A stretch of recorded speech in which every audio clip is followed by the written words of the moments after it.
And if you look at your job that way, you then want to break down your tasks into three categories. One, what can technology do for me? Two, what can I do with technology? And three, what do I have to do by myself, not involving technology? So apparently, every task we do, right, every task a teacher does can be broken down into those three spectrums. You can think, technology can write, technology can teach, technology can evaluate, technology can assess, technology can provide feedback. It can do a number of amazing things. And I think that right now, teachers need to take their partnership with technology to the next level so that the Yes. job of teaching can be fulfilling and quite interesting. Welcome to SELINTalks, where conversations spark changes. I'm Shruti Verma, bringing you stories, insights, and innovations from the frontiers of education. Join us as we explore the minds shaping tomorrow's learning today. Let's ignite the dialogue and transform education one talk at a time. This is SELINTalks podcast. Today, we are diving into the fascinating world of authentic learning in K-12 education system with our esteemed guest, Adebayo, Head of Research and Chief Learning Designer at Eazy-Digi. He is not just an international educator and speaker, but also a visionary who is shaping how we think about and implement education. He's on a mission to transform education one school at a time using research, technology, and networking. Join us as we explore his journey, insights, and impact of his work on the education landscape in Africa and beyond.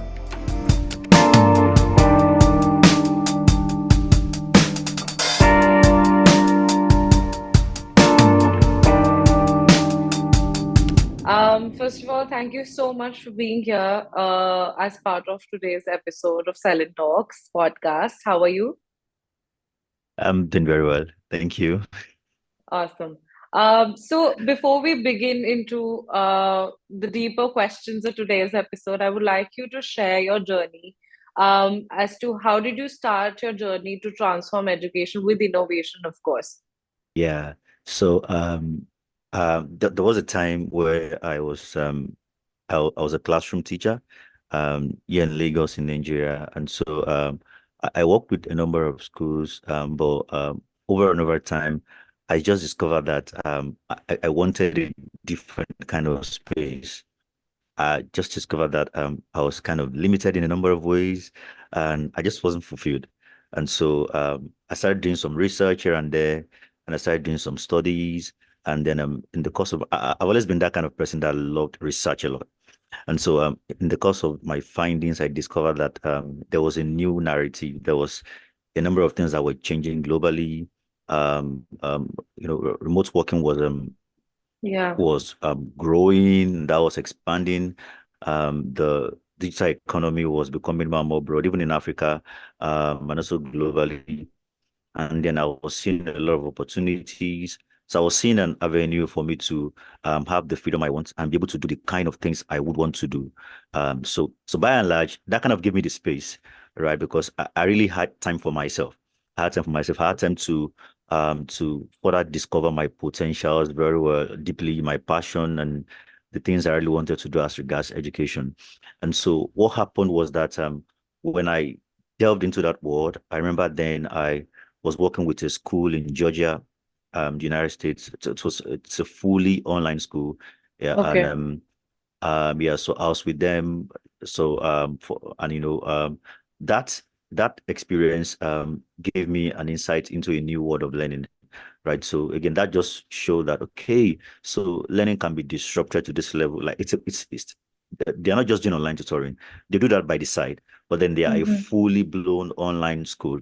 And there are parents from various places who are saying, hey, and also kind of the aftermath of the pandemic, these parents are saying that, oh, because they're probably working remotely and because of the way their family looks like, they would prefer that kind of online schooling and the likes. So I was into that and I was doing that. And that kind of just gave me that space. And then I became more invested in the tech world and I began to understand so many things, so many things. And then from my education background and experience, I now started seeing a gap. Now that was where the whole thing started from, right? I started seeing a gap because the moment I kept on doing a whole lot of research and research and research, so I started seeing a gap between what was obtainable, I mean, in the industrial landscape, both locally and globally, and what the education system is offering. And I'm like, what's going on? Why do we have this gap? Hmm. Why is it so wide? Yeah, I met a boy on LinkedIn, a 16-year-old boy 2 years ago, and then this boy was hiring. And so when I saw that, I had to go to his GM. I said, "Hello, hello, hello. Like, I see you're hiring," and I was like, "Yeah, yeah. I'm a teampreneur. I've been able to raise some amount of money for my company. I'm doing this." And I was like, "But you're just 16 years Wow. old." So many of those experiences, that can't even go into now, just kind of, brought up that revelation. And I saw that there was a serious gap between what was obtainable, in the society, what the society, was asking for, what the industrial landscape was asking for locally and globally with respect to Hmm. skills, knowledge, and competencies, and what the education system was delivering. So I saw that Hmm. gap, and I became interested in closing that gap, in solving that problem, alongside other people that are trying to solve that kind of problem across the globe. Yeah, so that's a bit of how it started for me. Yeah. You have a unique view on technology in education, telling teachers if technology can do it, you don't do it. Could you give us Hmm. an easy to understand example of how this idea has changed the way teacher or a school works, especially in your Hmm. experience, obviously? Yeah, yeah, absolutely. So when I say that, if technology can do it, don't do it. It's just because we've seen the latest development, the latest Yes, breakthroughs, in yes, the world of technologies. Specifically, generative artificial intelligence. Um, we've seen that our partnership, the partnership between human and technology, is now on a very high level. um, yeah, I was going through this report, and I saw that McKinsey was reporting that that like yeah. about half of their employees are using generative artificial intelligence, and the recent breakthrough for Microsoft, gaining edge over Apple as per market value, was strongly tied to their partnership with artificial intelligence as well. So there's a lot of things happening there, and we're seeing that right now. There's a shift. Um, Hmm. Duolingo, um, Duolingo, recently, I think a few weeks ago, right? They had to like lay off about 50% of their content creators. Duolingo, they're Hmm. about languages, Yeah, yeah, like that app for learning languages. So yeah, so so so, so they said, because they have now found a technology that can translate those things. So yeah. they're saying that, sorry, guys, we may not need you anymore. So I'm sorry, we have to let you go. We're not going to use AI to translate those things. I mean, it's Hmm. painful. I mean, these people are probably husbands and probably family people and all of that. Um, but just to buttress, I want to answer that question from a design thinking perspective, Yes, correct. so that it's also, yeah. So looking at these things that are happening, looking at how technology in real life is replacing humans in some capacity. You Hmm. want to then see that even in the education sector, right, there are things that teachers do, right, that technology can do perfectly. And Hmm. so, when teachers complain about stress, I don't know what happens in India, but here in this part of the world, one of the things that teachers complain about in the job, oh, the job is stressful Oh, because I they think have it's to. a global It's a global thing, problem. right? Yeah, yeah, So the lesson plans, the contents, the many things, all right. yeah. But what we see today right now is that technology can now do those things, all right? And so, I was going through this report by the CEO of LinkedIn, and it was addressing this issue, and he made a very profound statement and classification. He said, every job is a collection of tasks. Every Hmm. job is a collection of tasks, and if you look at your job that way, you then want to break down your tasks into three categories. One, what can technology do for me? Two, what can I do with technology? And three, what do I have to do by myself, not involving technology? So Hmm. apparently, every task we do, right, every task a teacher does can be broken down into those three spectrums. there's a part that technology can do for you. Absolutely. For example, when it comes to generating ideas, because one of the things that Mm. teachers have to grapple with is getting ideas on Yeah. how to, yeah, technology can help in that way, because generative AI can put together a million teachers over the world that have taught. You want to teach a topic, but then this topic in the last 10 years has been taught by a million teachers in Million different teachers, ways. correct. Yeah. Yeah. So generative artificial intelligence, we gather what everyone has done in the last 10 years on that Mm. single topic and put it right before you within a second, Mm-hmm. right? So that kind of gives you a wide level of idea and perspective compared to when you're trying to sit alone and you're trying to cook up ideas in your head. You're going to waste a lot of time. It's stressful. And then, Mm. so things like that, right? So if technology can do it, why do you have to do it? Why do you have to put that stress on you, right? Today, the truth is that technology can think, technology can write, technology can teach, technology can evaluate, technology can assist. Technology can provide feedback. It can do a number of Mm. amazing things. And I think that right Mm. now, teachers need to take their partnership with technology to the next level so that the Yes. job of teaching can be fulfilling and quite interesting.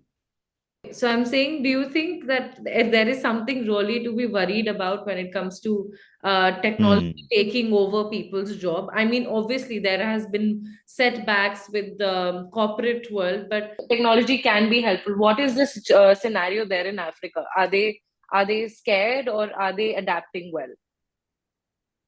Yeah, so I think for us in Africa, we are adapting. Africa is on a different side of the world. And of course, when I say Yeah. this about Africa, there are two sides to Africa.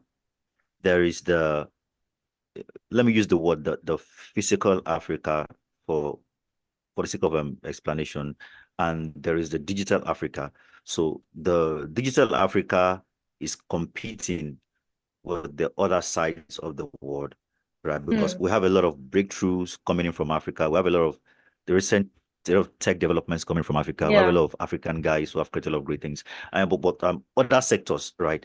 Um, you Hmm. know, um, there's a kind of downside. But of course, we're evolving. Actually, we are evolving. So I think that in Africa we are adapting, right?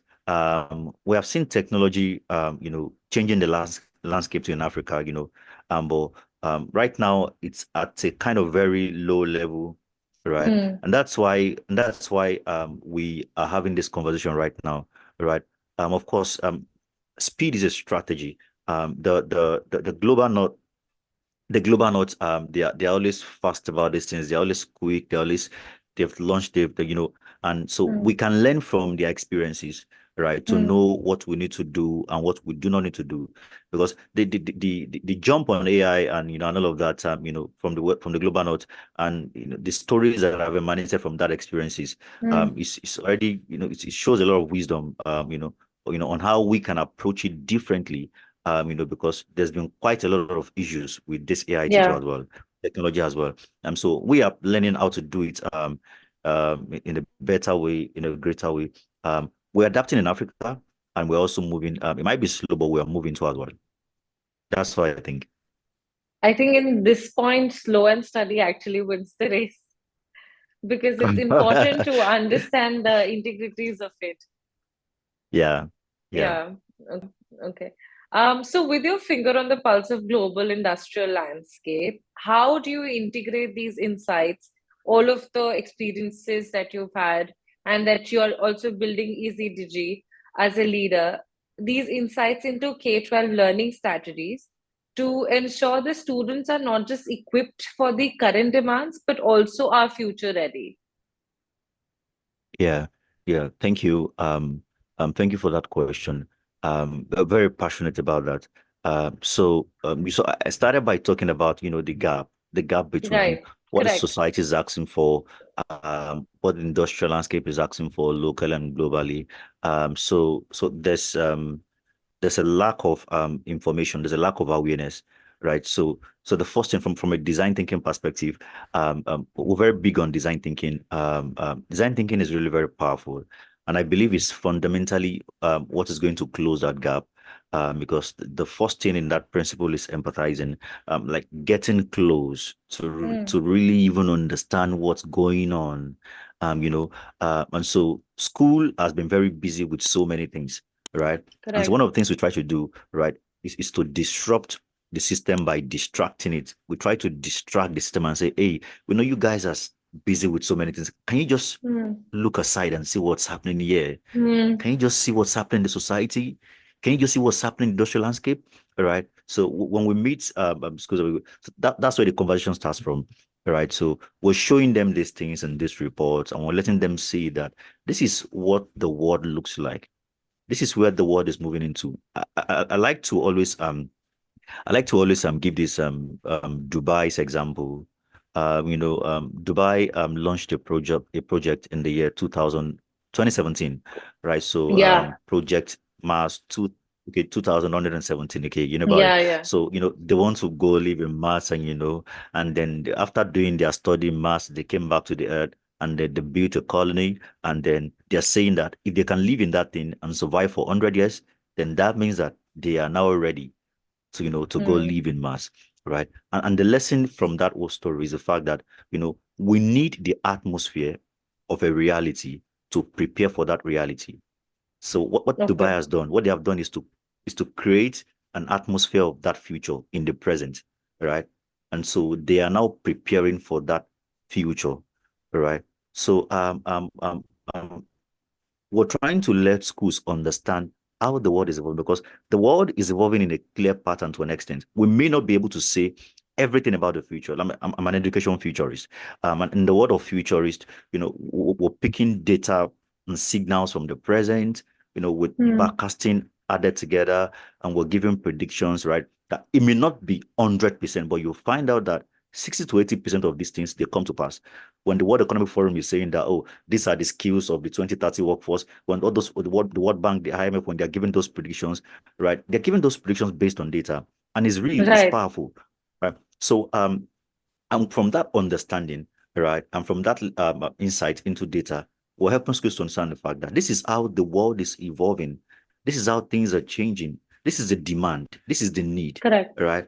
And so our education offering, what our kids are learning, must fundamentally be determined by what the Mm. society, what the industrial landscape is asking for locally and globally. And so the first thing we want to do is to push the skills first approach, is to push for skills-based learning.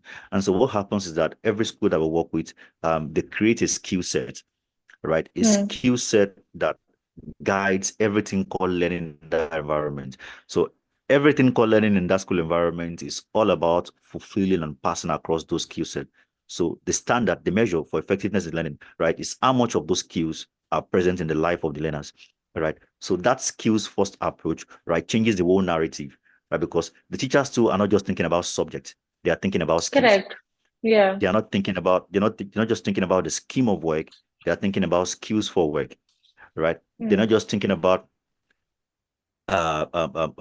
just running through the whole scheme. They are thinking about skills, right? So, and once that thinking is established, it changes the whole narrative, the way learning is viewed, right? So these teachers Mm. are now thinking about experiences, right? That Right. can promote and that can cultivate these skills in the life of the learners, right? Because teachers naturally are in that place where they just want to finish the scheme of work. They say, I've got 8 topics to do this term. I mean, I need to finish these Yeah. topics. And so there's that challenge and there's that barrier, right? There's that traditional barrier. So we train them to understand how to overcome this barrier. And we are saying that that traditional barrier doesn't stop you from disrupting the system, right? Because every topic in every subject has a connection with something in reality. So Correct. we do a drill down and help them understand that in spite of this, the fact that they're still going to write exam, it doesn't disrupt you designing an experience that's authentic and that offers your learners the opportunity to build these in-demand skills that their society and the real life out there is asking for. With your experiences at Eazy-Digi, what is one of the significant change that you believe needs to happen in education system in the world? First, in like in a global space, then probably you can tell me about Africa to better prepare kids for the future. what would be like a Hmm. significant change that you actually believe in? Hmm. Yeah. So I do think that that schools or the education sector needs to step into what I call the partnership age. The partnership age. And what I mean by that is that schools now need to leave their isolation realm and now begin to work closely with other industries, right? Yes. I do believe Yeah. that schools need to step into that partnership age. So if you are a school leader, we want to be sure that you're having meetings often with CEOs of Mm, other companies, right? You're having, the design meetings where you're just trying to understand what's going on. There has to be that closeness. We should gradually mm, begin to close that gap. So whether it's the school leader or it's the teachers have to come on LinkedIn and begin to connect with professionals across other industries and make friends with them and bring them into the classroom, right? Because there are many things. I feel like it's hard to say, but the truth is that we no longer need teachers. It's controversial, but if you ask me, what I think is that teachers are not sufficient to mm. deliver this thing. They cannot. The partnership is the way forward. I believe strongly in driving Yeah. this narrative.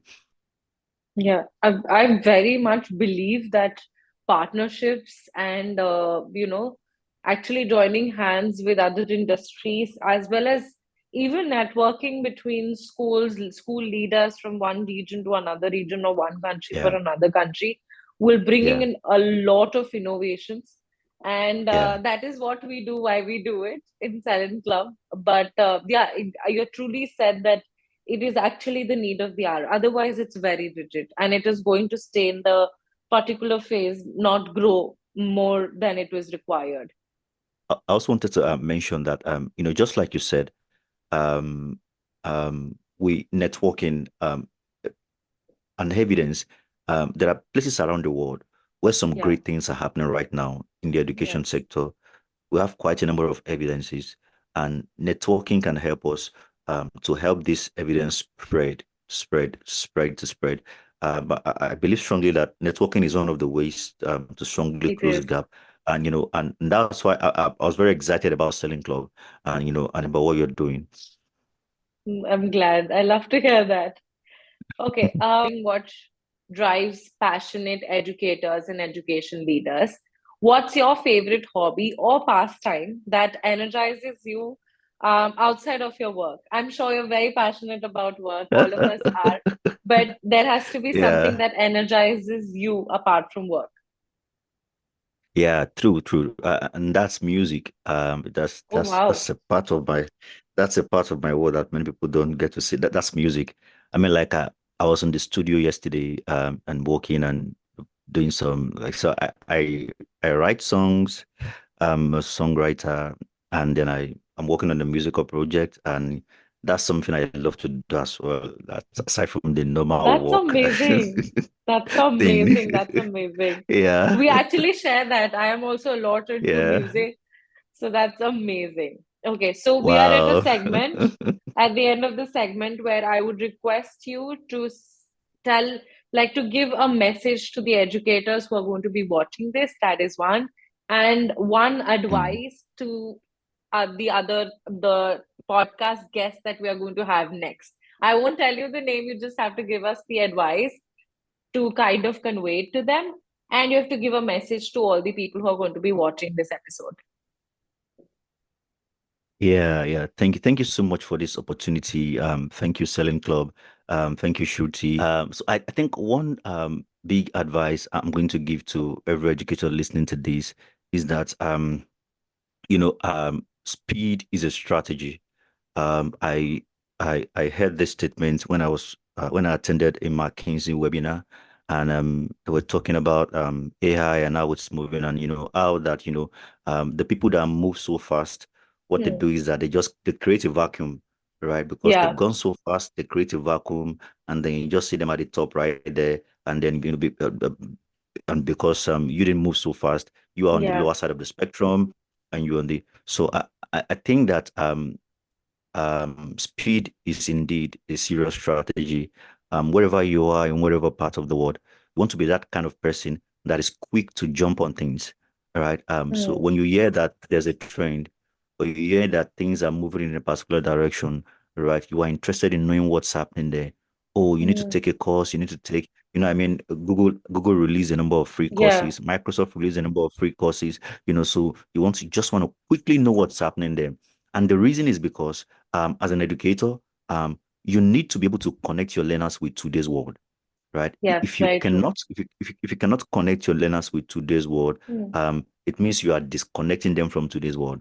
And so what that means is that you're also not giving them an opportunity to understand the world they live in, to be able to interact with the world they live in. And so if they are the leaders of tomorrow and they Mm. don't understand today's world, I mean, how is that going to happen? If they cannot even interact with today's challenges, how are they Yeah. going to be able to solve tomorrow's challenges? Right. So Mm. it becomes very important, as an Yeah. educator, wherever you are in any part of the world, to be committed, right, to understanding today's world. Right. I mean, this means that you are going to have to keep your eyes open. You want to be very active, on a place like LinkedIn. I like to talk about that a Mm. lot. know, and and maybe Shruti, I could a course on LinkedIn for educators, and it's something that Mm. I think we could also talk about later. Very, very powerful. LinkedIn is a powerful place. LinkedIn just brings the whole world before you in a second Mm. and gives you the opportunity to connect, with the world and with anything, any sector. You can see what's happening Yeah. everywhere across the various sectors, right? So if you want to know what's happening in the world today, just go to LinkedIn, right? You're gonna see Mm. what's happening in the world today, real time. Mm. So I think that speed is a strategy, and moving that fast to understanding to this, because that's going to ultimately reflect in your lesson Mm. planning, in your learning designs, Yeah. right? The quality of your learning designs, of the content and the experiences that you bring to your classroom is a Mm. function of your knowledge base and your own personal experiences. So Mm. you don't want to be you want to be a ladder. You are just helping your students to climb, to connect, with today's world, and through that they are discovering their passion, and all of that. So I think that's very, very important. And so to other guests that will speak in this podcast. I want to say that let's connect. I think that right now we're seeing something heavy about collaborations and about partnership. Yes. I think one of the biggest things we're seeing lately, even in other industries and other things, I think that right now, people that have value, people that are solving these kind of problems, we need to build a strong network. We need to Yeah. stay close to ourselves, right? Yeah, we need to stay close to ourselves. We need to build a strong network. I think that's also going to help the spread of, so Yes. we're going to keep, comparing what we're doing from various ends. And we're going to keep gathering more evidences. Oh, what is possible at your end? What's possible at mine? What are you guys discovering? What are you guys finding out? What are you finding out of mine at your end? And so that way, I think that we can succeed in Yes. solving these problems, together, even as a community of change agents. Yeah. I think we often kind of, because we are so restricted when it comes to, like you said, completing a certain curriculum and all of that, that is also important. But I think it is far more important to kind of connect with people as to what is happening outside their four walls. Um, Mm, it brings a lot of it will bring a lot of change as to how yeah. you're going to teach, how you're going to adapt certain things that are actually Mm, globally recognized. Because I think mm, that is also what one of the problem statements are, that even that the kids are studying but they're not global ready, because there's a yeah. gap here. Yeah. Yeah. So yeah, I think that would be really rewarding for all the educators out there. Thank you so much for being our guest. It has been a very enriching conversation. Thank you so much. Yeah. It's my pleasure. Namaste. Am I correct? Namaste. Yes.